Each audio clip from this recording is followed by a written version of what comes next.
এই জন্য মুহতারাম হাজিরিন, আল্লাহর আশিক হতে হবে।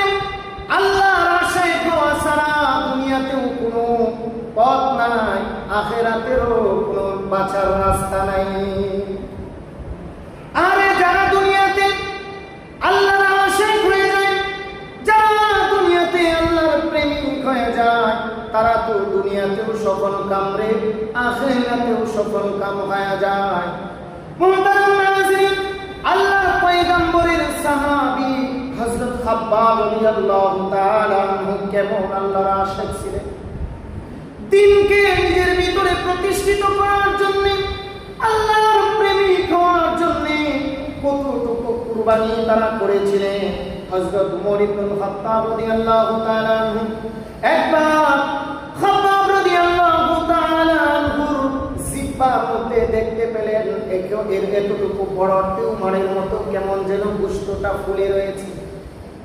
ওমর বলেন, খাব্বাব, তোমার জিহ্বার মধ্যে এইভাবে গোশতটা উঁচু কেন, আমি একটু জানতে চাই। তখন খাব্বাব ওমরের ডাক দিয়া কয়, আরে ওমর, বেঈমানেরা কাফেরেরা আমি ইসলাম গ্রহণ করার কারণে আমার এত জ্বালাতন করেছে, এত অত্যাচার করেছে। অত্যাচারের কারণে আমার জিহ্বার মধ্যে এই গোশতটা এইরকম ভাবে উঁচু হয়ে রয়েছে। মুহতারাম হাজিরিন, হযরত খাব্বাব রাদিয়াল্লাহু তাআলা আনহু উনার কাছে যখন ওমর ইবনে খাত্তাব রাদিয়াল্লাহু তাআলা আনহু কাফেরদের অত্যাচারের বিবরণ জানতে চাইলেন, তখন খাব্বাব রাদিয়াল্লাহু তাআলা আনহু বলেন, আরে ওমর, আমার পিঠের কাপড়টা একটু উপর করে দেখো না, আমার কি অবস্থা, কেমন অত্যাচার আমার এই কাফেরেরা করেছে। তখন ওমর রাদিয়াল্লাহু তাআলা আনহু খাব্বাব রাদিয়াল্লাহু তাআলা আনহু পিঠের গায়ের মধ্যে যেই কাপড়টা ছিল সেই কাপড়টা একটু খুলেছে, খোলার পরে দেখতেছে খাব্বাবের পিঠের মধ্যে এইভাবে খালি শুধু গর্ত আর গর্ত। তখন ওমর রাদিয়াল্লাহু তাআলা আনহু খাব্বাবকে ডাক দিয়ে কয়, আরে খাব্বাব, তোমার কোন সময় কুষ্ঠ রোগ হয়েছে কি?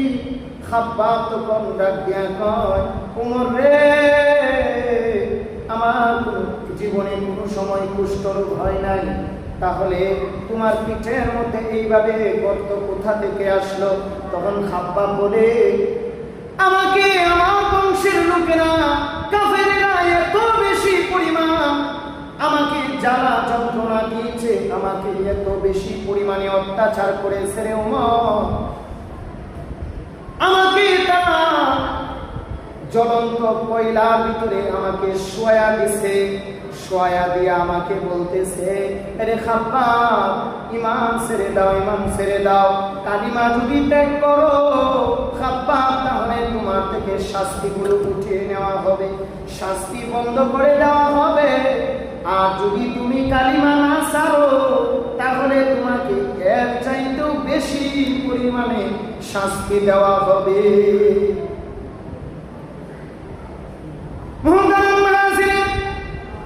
অন্যদিকে আরেক সাহাবীর ঘটনা আমি সংক্ষিপ্তভাবে বলি। হযরত বেলাল রাদিয়াল্লাহু তাআলা আনহু, তিনি একেবারে কুৎসিত কালো একজন সাহাবী ছিলেন। দেখতে চেহারাটাও তেমন ভালো ছিল না, চেহারাটা একেবারে কালো ছিল। পাতিলের নিচে যেমন, পাতিলের তলার মধ্যে যেমন কালো, আর বেলালের চেহারাটাও শরীরটাও তেমন কালো ছিল। আহারে, মানুষ যতই কালো হয় তার হাতে পায়ের তালুটা তো কমপক্ষে সাদা থাকে, কিন্তু বেলাল এতই কালো যে বেলালের হাতের পায়ের তালুটা পর্যন্ত কালো ছিল।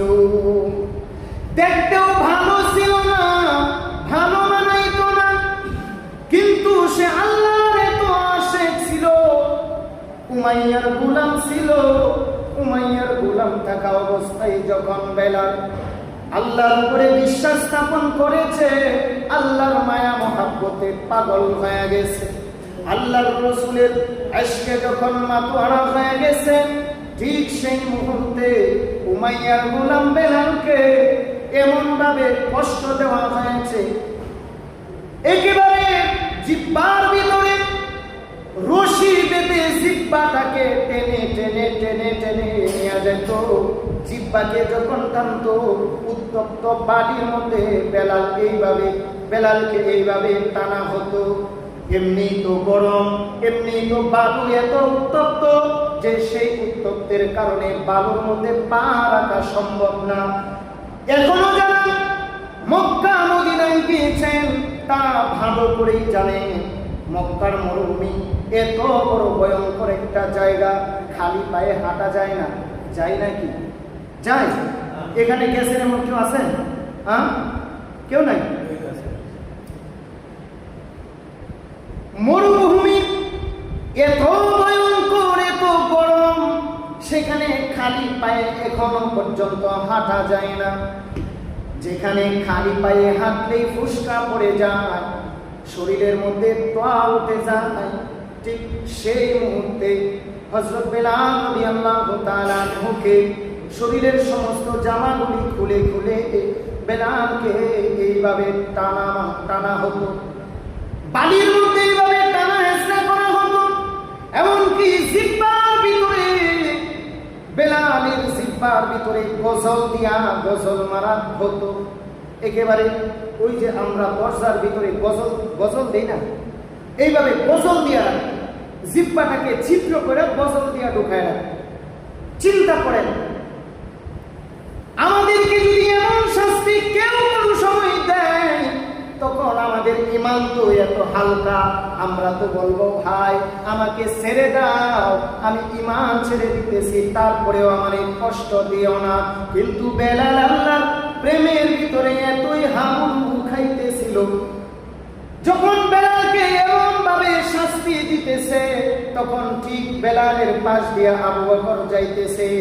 তখন আবু বকর এত নির্যাতন দেখে বেলালের কাছে আসে, বেলালকে বলে, ভাই বেলাল কি হয়েছে তোমার, এত নির্যাতন তোমারে কেন কাফেরেরা করে? বেলাল তখন ডাক দিয়া কয়, ভাই আবু বকর, আমি আল্লাহর উপরে বিশ্বাস স্থাপন করার কারণে, আল্লাহর হাবিব মুহাম্মদুর রাসূলুল্লাহর উপরে বিশ্বাস স্থাপন করার কারণে আজ আমার এত শাস্তি হইতেছে। তখন আবু বকর তাকায়া তাকায়া দেখে বেলালের জবান দিয়া এই আযাবের কঠিন মুহূর্তেও বেলাল শুধু আহাদ আহাদ আহাদ বলে বলে আল্লাহকে ডাকতেছে। বেলাল তখন আহাদ আহাদ বলে ডাকতেছে তার মালিকের।